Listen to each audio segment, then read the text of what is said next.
Cargo airport ప్రతిపాదనను రద్దు చేయాలని, బలవంతపు భూసేకరణ నిలుపుదల చేయాలని సిపిఎం జిల్లా కార్యదర్శి డి గోవిందరావు వడ్డామాడు తెలియజేశారు. శ్రీకాకుళం కలెక్టరేట్ సమీపంలో మంగళవారం నిరసన దీక్ష ప్రారంభించారు. భూసేకరణ ఆపాలని, పోలీసు నిర్బంధాన్ని ఆపాలని కోరుతూ ఈ రోజు శ్రీకాకుళం కలెక్టరేట్ వద్ద వామపక్షాలు ప్రజా సంఘాల ఆధ్వర్యంలో నిరసన దీక్ష జయప్రదంగా జరుగుతుంది. ఈ రోజు కేంద్ర మంత్రి రామ్మోహన్ నాయుడు గారిని ఒక ప్రశ్నలు తెలుసుకుంటారు ప్రజలంతా.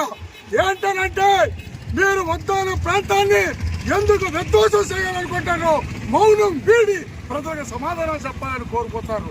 ఇవాళ శ్రీకాకుళం జిల్లాలో ఉద్దానం అంటే దేశంలోనే ఒక ప్రత్యేకమైన గుర్తింపు. జీడి, కొబ్బరి, పనస, మామిడి మొదలగు అనేక పంటలకి ఇవాళ ప్రసిద్ధిగాంచింది. ఈ రోజు ఒకవైపున ఆ విధంగా అయితే దాని మీద వచ్చిన ఆదాయంతోనే తరతరాలుగా వేలాది మంది వేల ఉపాధి పొందుతున్నారు.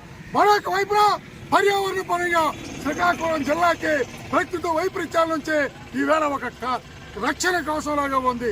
ఈ రోజు ప్రజల జీవనాధారానికి ముప్పు తెచ్చి, పర్యావరణానికి ముప్పు తెచ్చి శ్రీకాకుళాన్ని నాశనం చేసే కార్గో ఎయిర్పోర్ట్ ప్రతిపాదన వెంటనే విరమించుకోవాలా, లేకపోతే పెట్టుకోండి తప్పదని చెప్పి జారీ చేస్తున్నాం.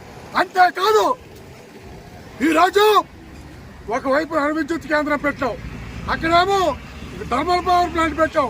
ఇంతకుముందు థర్మల్ పవర్ ప్లాంట్ అన్నావు, ఈ రోజు ఎయిర్పోర్ట్ అని చెప్పి ఈవేళ ప్రజల భూముల్ని కార్పొరేట్ భూములుగా ఎందుకు నువ్వు మార్చదలుచుకోను రామ్మోహన్ నాయుడు నువ్వు చెప్పు అని చెప్పి వాళ్ళు అడుగుతారు ప్రజలు. మీరు మౌనం వీడి సమాధానం చెప్పాలా. అంతేకాదు, ఈరోజు 3 సార్లు ఎంపీగా మీరు గెలిచినారు, ఒకసారి కేంద్ర మంత్రిగా ఉన్నారు. మీరు ఈ జిల్లాకు చేసిన అభివృద్ధి ఏంటి అని అడుగుతున్నారు ప్రజలు. ఎందుకంటే పెండింగ్ ప్రాజెక్టులు ఉన్నాయి, మీరు ఒక్క పైసా తేలేదు. ఈరోజు ఎన్నికల్లో మీరు హామీ ఇచ్చినారు, జీడి గిట్టుబాటు ధర ఇస్తాము, జీడి బోర్డు ఏర్పాటు చేస్తామని.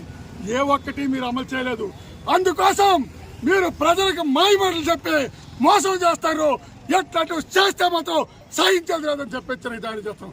అందుకోసం ఇది ఈ కార్గో ఎయిర్పోర్ట్ ప్రతిపాదన విరమించే వరకు పోరాటం కొనసాగుతుంది.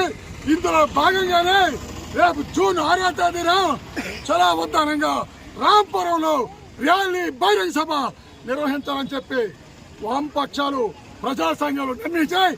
అది జయప్రదం చేయాలని చెప్పి పిలుపునిస్తున్నాం.